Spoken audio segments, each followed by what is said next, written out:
नमस्कार शुभ सकाळ। आज शुक्रवार, आज हूँ नॉनभेज दिन। आम घरे आज पूरा पियर देसी चूना माछ देखु पूरा माने वर्तमान पूरा धुआ चली किसी समय पर जबरदस्त तरकारी हम आ सहित किसी बड़ माछ आज देखो आपण को पूरा क्लियर पूरा बाछिया को ये समय निए किंतु ये सबुठू ओरिजिनाल पूरा जिनस खाइबारे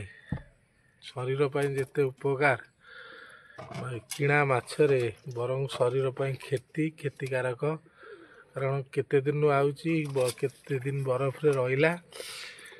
पाटिकी स्वाद लगिले भी बड़ माछ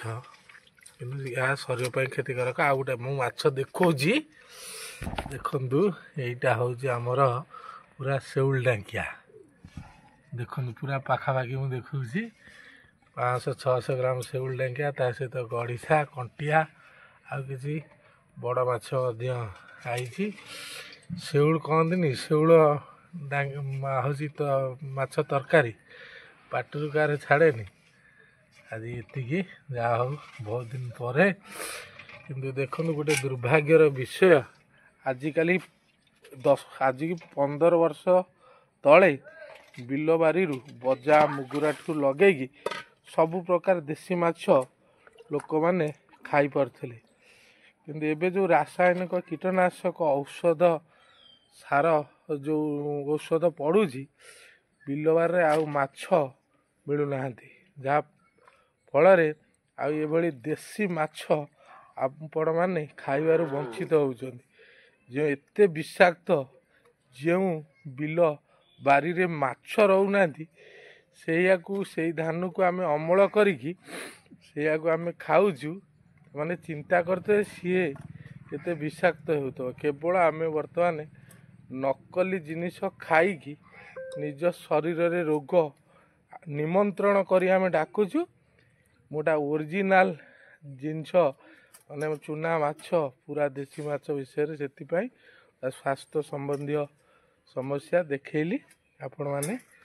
देखंतु माछ मु खाई सारा पर भिडियोटी पोस्ट करी ता पूर्व नुहे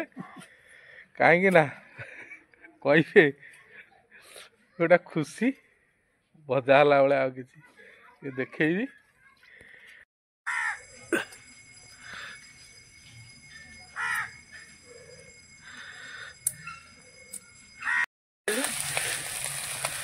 चला माछ भजा चूना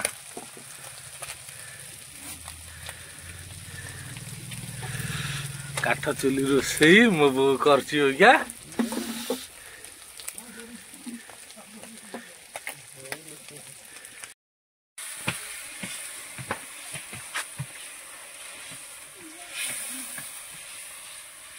पूरा मोर कर